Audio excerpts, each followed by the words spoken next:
Good morning to all of you. आज हम बात करेंगे मर्केटर प्रोजेक्शन की। और मर्केटर प्रोजेक्शन के लिए हमारे पास यहाँ पर स्टेटमेंट लिखी हुई है जिसमें RF है 1:30 करोड़ और ग्रेटिकुलर इंटरवल है 20 डिग्री। मर्केटर प्रोजेक्शन की रचना सबसे पहले 1569 में गिरार्ड क्रैमर ने की। गिरार्ड क्रैमर का दूसरा नाम गिरार्डस मर्केटर भी था और मर्केटर के नाम से ही इस प्रक्षेप को मर्केटर प्रोजेक्शन कहा जाने लगा। 1599 ईस्वी में एडवर्ड राइट ने इसमें कुछ संशोधन किए और एक सारणी प्रस्तुत करी जिसकी सहायता से इसमें अन्य अक्षांश रेखाओं की भूमध्य रेखा से दूरी को सुनिश्चित किया गया और उस संशोधन के बाद ही यह प्रक्षेप दुनिया के सामने आया। इस प्रक्षेप की जो विशेषता होती है, इसमें आकृति और दिशा शुद्ध होती है। शुद्ध आकृति होने के कारण इसको सिलेंड्रिकल ऑर्थोमॉर्फिक प्रोजेक्शन के नाम से भी जाना जाता है। तो इसमें हम बात करते हैं तो सबसे पहले हमें चाहिए होता है रेडियस ऑफ द ग्लोब, और यहाँ पर है रेडियस ऑफ द ग्लोब, वो हम ले लेंगे और उसका फार्मूला हमारे पास होता है RF गुणा रेडियस ऑफ द अर्थ। तो RF हमारे पास है 1:30 करोड़ और रेडियस ऑफ द जो अर्थ है वो होता है सेंटीमीटर्स में लगभग 64 करोड़। तो इससे हम यदि गुणा कर देंगे तो हमारे पास रेडियस ऑफ द ग्लोब आता है। जब हम इसको कैलकुलेट करेंगे ये आ जाता है 2.1 सेंटीमीटर। यदि हम 2.1 सेंटीमीटर प्रकार खोल के एक सर्कल लगाते हैं तो वो सर्कल उस ग्लोब को प्रदर्शित करेगा जिसका हमने प्रोजेक्शन बनाना है। दूसरा पॉइंट यहाँ पर हमारे पास आता है length of equator. Length of equator, और लेंथ ऑफ इक्वेटर निकालने के लिए जो हमारे पास ग्लोब है उसकी यदि हम परिधि निकाल लेते हैं तो वो हमारे पास भूमध्य रेखा की लंबाई होगी। और उस परिधि के लिए हमारे पास फार्मूला होता है 2πr। ये 2πr ये परिधि हम क्यों निकालते हैं? क्योंकि ये सिलेंड्रिकल प्रक्षेप है और सिलेंड्रिकल प्रक्षेप में वो सिलेंडर उस ग्लोब के ऊपर चढ़ा होता है और वह सिलेंडर उस ग्लोब को भूमध्य रेखा पर छूता है। तो इस प्रकार से उस सिलेंडर की जो परिधि है वही परिधि ग्लोब की परिधि भी होगी और उसका फार्मूला था 2πr। और 2πr से हम यदि इसको कैलकुलेट करेंगे तो ये इस प्रकार से आता है 2 × 22/7 और गुणा 2.1 सेंटीमीटर। और इसको जब हम कैलकुलेट करते हैं ये हमारे पास डिस्टेंस आता है 13.1 सेंटीमीटर। तो ये 13.1 सेंटीमीटर जो है ये हमारी भूमध्य रेखा की लंबाई हुई। तो यहाँ पर 13.1 सेंटीमीटर लंबी रेखा खींच लेंगे जो हमारे प्रोजेक्शन की भूमध्य रेखा की लंबाई होगी। और इस भूमध्य रेखा की लंबाई को हम 2 बराबर भागों में बांटेंगे और ये 2 बराबर भागों में बांटने वाली जो रेखा है ये होती है हमारी केंद्रीय देशांतर रेखा। अब केंद्रीय देशांतर रेखा से पूर्व में पूर्वी गोलार्ध होता है और पश्चिम में पश्चिमी गोलार्ध होता है। अब बात आती है हमारी 20 डिग्री के अंतराल पर अन्य देशांतर रेखा की खींचने की। और 20 डिग्री के अंतराल पर जो अन्य देशांतर रेखाएं खींचेंगे वो वहाँ पर हम 20 डिग्री का कोण हम निकाल लेंगे। तो तीसरा पॉइंट हमारे पास आता है लेंथ ऑफ 20 डिग्री कोण। ये 20 डिग्री का जो चापकर्ण है उसकी लंबाई हम यहाँ पे निकाल लेंगे और वो निकलेगी हमारे पास परिधि को यदि 20/360 से हम गुणा कर देंगे तो 20 डिग्री के कोण का चापकर्ण हमारे पास आ जाएगा। और परिधि का फार्मूला होता है 2πr। ये 2πr multiplied by 20 divide by 360 और ये होता है 13.1 गुणा 20/360 और इसकी जो लंबाई आती है ये आती है 0.73 सेंटीमीटर्स।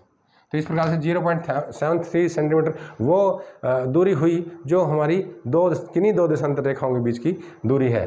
तो 0.73 प्रकार खोलकर इस केंद्रीय देशांतर रेखा पर रखेंगे और पूरे गोलार्ध में हम 9 निशान लगा लेंगे, 1 2 3 9 निशान। और इसी प्रकार से पश्चिमी गोलार्ध में भी हम 9 निशान लगा लेंगे, 2 9। इस प्रकार से इन सभी निशानों से हम अन्य देशांतर रेखाएं खींच लेंगे।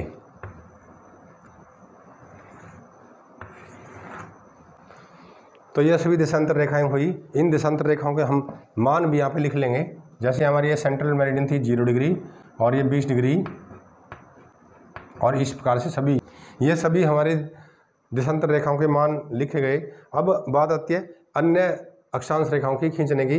और अन्य अक्षांश रेखाओं खींचने के लिए जो एडवर्ड राइट के द्वारा दी गई सारणी है उसकी सहायता से भूमध्य रेखा से अन्य अक्षांश रेखाओं की दूरी हम यहाँ पे जान लेंगे। तो यहाँ लिखेंगे हम distance of latitude from equator, क्योंकि हमारे पास ग्रेटिकुलर इंटरवल है 20 डिग्री का है, इसलिए 20 डिग्री, 40 डिग्री, 60 डिग्री और 80 डिग्री का एडवर्ड राइट के द्वारा दी गई सारणी में से दूरी हम यहाँ पे नोट कर लेते हैं। और ये होती है 20 डिग्री के लिए 0.356 सेंटीमीटर गुणा r, और ये आता है हमारे पास 0.75 सेंटीमीटर। जो ये 0.35 सेंटीमीटर है ये उस सारणी के अनुसार कांस्टेंट है। यदि यहाँ पर रेडियस कम ज़्यादा भी होता है तो उसके अनुसार भूमध्य रेखा से किसी भी अक्षांश रेखा की दूरी कम ज़्यादा हो सकती है, लेकिन ये जो सारणी के अनुसार यह स्थिर रहता है। और 40 डिग्री के लिए 0.763 मल्टीप्लाई बाई r, और ये आ जाती है 1.6 सेंटीमीटर। 60 डिग्री के लिए 1.317 मल्टीप्लाई बाई r, और ये होती है 2.76 सेंटीमीटर। 80 डिग्री के लिए 2.437 मल्टीप्लाइड बाई r, और ये आती है 5.1 सेंटीमीटर। तो ये सभी दूरी आ गई जो अन्य अक्षांश रेखाओं की भूमध्य रेखा से दूरी है। अब हम 20 डिग्री की अक्षांश रेखा खींचने के लिए केंद्रीय देशांतर रेखा पर 0.75 सेंटीमीटर प्रकार खोलेंगे और उत्तरी गोलार्ध और दक्षिण गोलार्ध में 2 निशान हम यहाँ पे लगा लेंगे। तो ये निशान 2 निशान हुए, और इस प्रकार से 40 डिग्री के लिए 1.6 सेंटीमीटर प्रकार खोलकर 2 निशान लगाएंगे। ये सभी भूमध्य रेखा से दूरी होगी किसी भी अक्षांश की। 60 डिग्री के लिए 2.76 प्रकार खोलेंगे और भूमध्य रेखा से 2.76 का निशान यहाँ पर लगा लेंगे, और इस प्रकार से ये निशान लगा लेंगे। और 80 डिग्री के लिए 5.1 सेंटीमीटर प्रकार खोलकर निशान लगा लेंगे, जो ये निशान आ जाता है, और यहाँ पर इस प्रकार से निशान आ जाता है। अब इन सभी निशानों से अक्षांश रेखाएं हम यहाँ पे खींच लेंगे। ये हुआ 20 डिग्री के लिए, और अन्य सभी का भी इसी प्रकार से हम खींच लेते हैं। इस प्रकार से ये बन जाता है हमारा मर्केटर प्रोजेक्शन। और इस मर्केटर प्रोजेक्शन में अन्य अक्षांश रेखाओं के मान भी यहाँ पर लिख लेते हैं। जैसे यहाँ पर 20 डिग्री, 40 और सभी मान इस प्रकार से लिख लेंगे। तो ये हमारा मर्केटर प्रोजेक्शन बन जाता है। और मर्केटर प्रोजेक्शन में अब इसके हम प्रॉपर्टीज़ की बात करेंगे, और इसमें सभी अक्षांश रेखाएँ हॉरिजॉन्टल है, स्ट्रेट है और एक दूसरे के समानांतर हैं। सभी देशांतर रेखाएँ वर्टिकल है, स्ट्रेट है और एक दूसरे के समानांतर हैं। सभी अक्षांश रेखाएं सभी देशांतर रेखाओं को 90 डिग्री के कोण पर काटती हैं। अक्षांश रेखाओं के मापक में जब हम देखते हैं तो केवल भूमध्य रेखा का मापक यहाँ पर शुद्ध रहता है, और अन्य अक्षांश रेखाओं का मापक ध्रुवों की ओर जाते हुए उत्तरोत्तर बढ़ता जाता है। 60 डिग्री की अक्षांश की यदि हम बात करें तो 60 डिग्री का मापक ग्लोब के अनुसार इस प्रक्षेप में 2 गुना हो गया है। ग्लोब के ऊपर जो 60 डिग्री का वृत्त है वह भूमध्य रेखा के वृत्त से आधा होता है, लेकिन इस प्रक्षेप में 60 डिग्री की जो रेखा है वह भूमध्य रेखा के जितनी लंबी ही खींची गई है, और इस प्रकार से ध्रुवों की ओर जाते हुए अक्षांश रेखाओं के मापों में उत्तरोत्तर वृद्धि हो रही है। फिर देशांतर रेखाओं के मापक की यदि हम बात करें तो देशांतर रेखाओं का मापक भी उसी अनुपात में बढ़ा दिया गया है जिस अनुपात में अक्षांश रेखाओं का मापक बढ़ा था। तो सभी देशांतर रेखाओं का मापक इसमें ध्रुवों की ओर जाते हुए उत्तरोत्तर बढ़ता है। अब इसके उपयोग की बात आती है। उपयोग में क्योंकि इस प्रक्षेप में भूमध्य रेखा से ध्रुवों की ओर जाते हुए अक्षांश रेखाओं में जिस अनुपात में वृद्धि हुई है उसी अनुपात में देशांतर रेखाओं में भी वृद्धि कर दी गई है, जिसके कारण इस प्रक्षेप में आकृति शुद्ध रहती है। ध्रुवों के आसपास वाले क्षेत्र में सभी देशों की आकृति शुद्ध तो रहती है, लेकिन उनका आकार बहुत ज़्यादा बढ़ जाता है। तो आकृति शुद्ध रहने के कारण इस प्रक्षेप में राजनीतिक मानचित्र बनाए जाएंगे। तो पूरे विश्व का यदि राजनीतिक मानचित्र बनाना हो तो इस प्रक्षेप की सहायता से बनाया जा सकता है। और दूसरी बात, क्योंकि भूमध्य रेखा इसमें शुद्ध है, भूमध्य रेखा पर पड़ने वाले जो छोटे देश हैं उनकी आकृति को शुद्धता से दिखाया जा सकता है, जैसे इक्वेडोर, गैबन, जायरे, केनिया, और इन देशों को शुद्धता से इसमें दिखाया जा सकता है।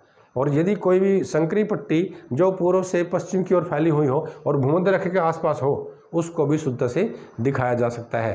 लेकिन भूमध्य रेखा से दूर जाएंगे, ध्रुवों की ओर जाएंगे, तो उसमें देशों के आकार में वृद्धि होती जाएगी और लेकिन आकृति उसमें शुद्ध रहेगी। यदि यहाँ पर आकार की बात हम करते हैं तो ग्रीनलैंड दक्षिणी अमेरिका महाद्वीप के बराबर ही इसमें दिखाई पड़ता है, जबकि दक्षिणी अमेरिका महाद्वीप ग्रीनलैंड भूखंड से 10 से 12 गुना बड़ा है।